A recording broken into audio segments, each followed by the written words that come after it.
Hello, I'm James Pearce-Higgins. I'm Director of Science at the BTO, and I'm going to be talking to you now about some short piece of scoping work that we're doing looking at integrating freshwater data across schemes under the TSDA partnership.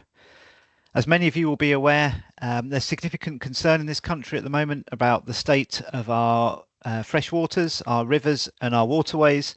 A lot of interest in the media this summer and last summer about raw sewage and the quality of our waterways with phosphate and nitrate pollution. Concerns about the implications for wild river swimming.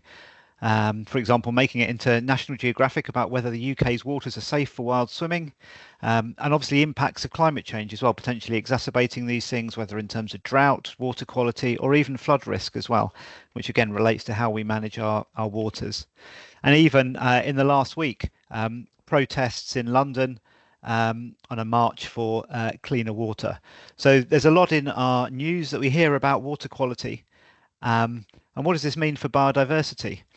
Well, interestingly, data particularly from the Biological Record Centre and the recording schemes suggest in the State of Nature report 2023, drawing on work from Mouthwaite et al., that actually a bunch of freshwater associated species have increased in occurrence over the last 3 decades or so, partly linked to probable improvements in water quality.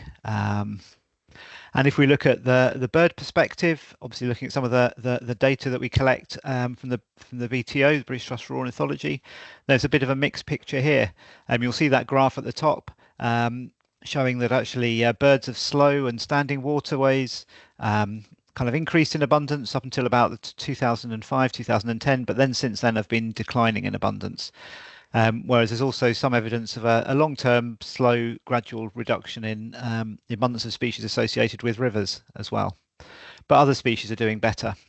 So there's a mixed picture here, and we need to understand what's going on. So the aim of this scoping work really is to inform future work, potential work under TSDA, recognising the fact that our fresh waters are subject to multiple drivers.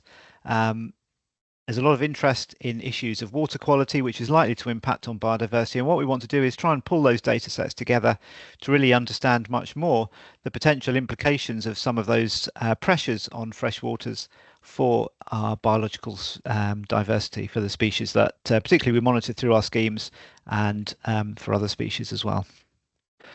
So what we're doing at the moment is, over the course of this winter, undertaking a short scoping study which will inform and be supported by a half-day virtual workshop of stakeholders, for which we'd like to invite many of you to, that will really identify some of the key questions that as a community we want this work to answer. And then that will inform our future programme of work to be taken forward later on through the TSDA work programme and other sources.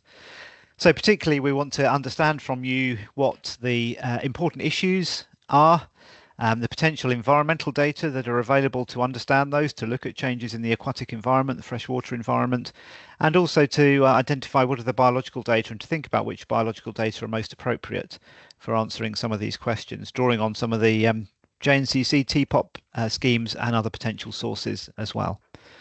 So, for example, this could include thinking about actually maybe there's a valuable exercise in just simply mapping and mapping out all these different data sources and interlinks between them to inform future work.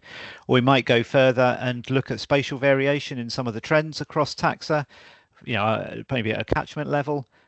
Thinking about the impacts of climate change across taxa, species like the willow emerald here, very much expanding in response to climate change where I am here in East Anglia.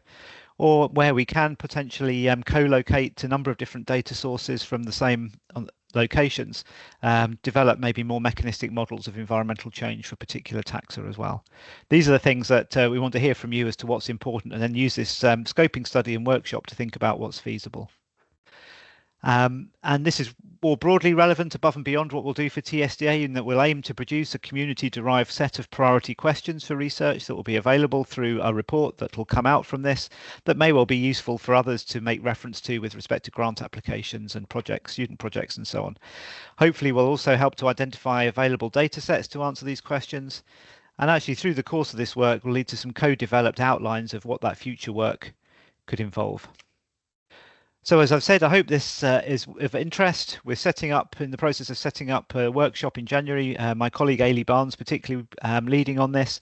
So if you don't receive an email from us about this in the coming few weeks during the course of November and are interested in being involved, then please do get in touch with Ailey. Her email address is on this slide here for more information. Thank you very much.